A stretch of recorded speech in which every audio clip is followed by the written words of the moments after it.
and welcome to the presentation of the second session on numbers. Well, in this session, we will deal with prime numbers, base conversions and indices. A prime number is a number which has no factors besides itself and unity. Thus, it has two distinct natural number divisors. Therefore, in simple language, prime numbers are all those numbers which are divisible by itself and 1. Now let us have a look at the following table consisting of numbers 1 to 50. Removing all those numbers which have factors besides itself and unity, we will get the prime numbers lying in the given region. As we can see from the table, 1 is not a prime number. It is so as it has only one distinct factor, and the factor is 1. Let us have a look at some of important points regarding prime numbers. If a number has no factor equal to or less than its square root, then the number is prime. Let us take a number 84. Its square root is approximately equal to 9.1.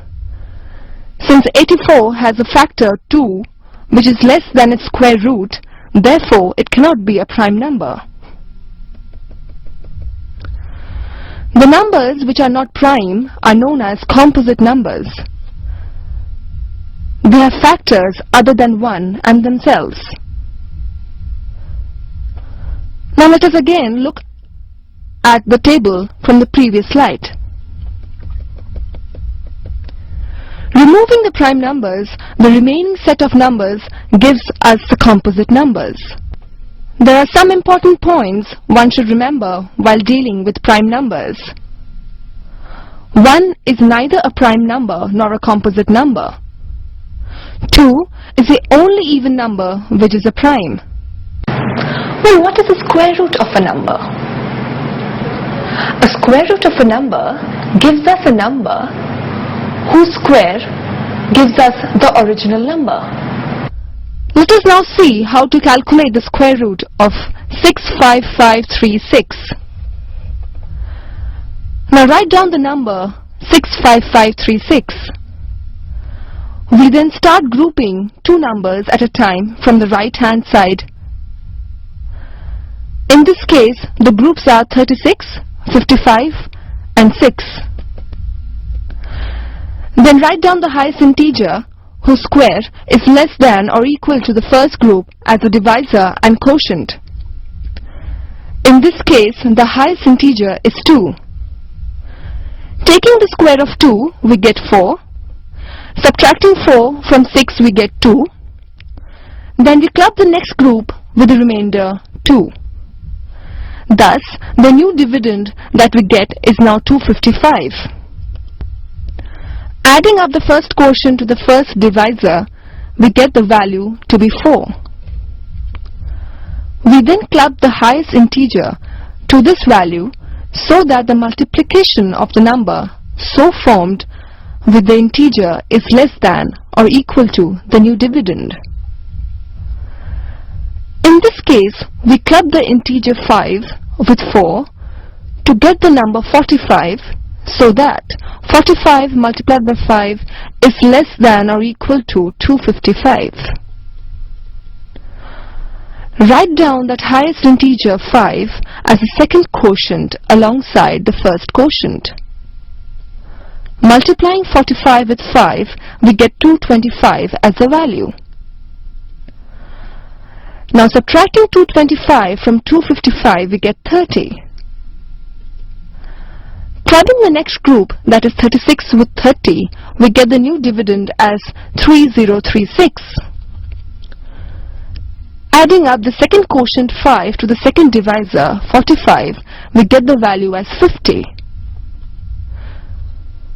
We then follow the same rule of clubbing the highest integer to the above value so that the multiplication of the number so formed with the integer is less than or equal to the new dividend.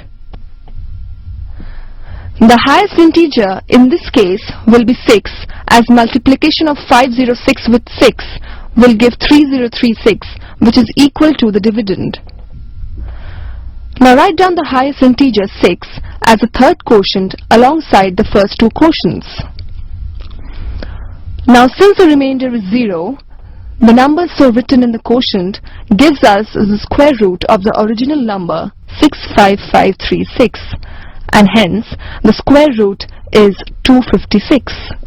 Now we will proceed to see if we can apply some of the concepts that we have learned so far. Let us consider a question where we have to find out whether a given number, say 513, is prime or not. First we will find out the square root of the given number 513. Square root of 513 is approximately equal to 22.64, and thus the primes which are less than the square root 22.64 are 2, 3, 5, 7, 11, 13, 17, 19. 513 is not divisible by any of the above primes, and so 513 is a prime number. In general, to find whether a number is prime or not, we need to check whether it is divisible by any of the primes up to the square root of that number. Two positive integers are said to be relatively prime to each other if their highest common factor, or the GCD, is 1. Now let us take two numbers, 15 and 32. Let us find the HCF, or the highest common factor, by the division method. From this method, the HCF of the given two numbers comes out to be 1. The method will be by factorization. Now the factors of 15 are 1, 3, 5, 15. And the factors of 32 are 1, 2, 4, 8, 16 and 32. The factor which is common to both the numbers is 1, and therefore the highest common factor, or the HCF, is 1. Hence 15 and 32 are the co-primes, or let us say that they are relatively prime to each other. The number of ways in which a number n can be expressed as a product of two factors which are relatively prime to each other is 2 raised to the power m minus 1, where m is the number of different prime factors of n. Now let us take a number, say 54. Therefore n here is 54. Factorizing 54 and representing it in terms of prime factors, we get n is equal to 2 multiplied by 3 raised to the power 3, where 2 and 3 are the different prime factors, and hence we get m is equal to 2. Therefore, the number of ways 54 can be expressed as a product of two factors which are relatively prime to each other is equal to 2 raised to the power m minus 1 is equal to 2 raised to the power 2 minus 1 is equal to 2.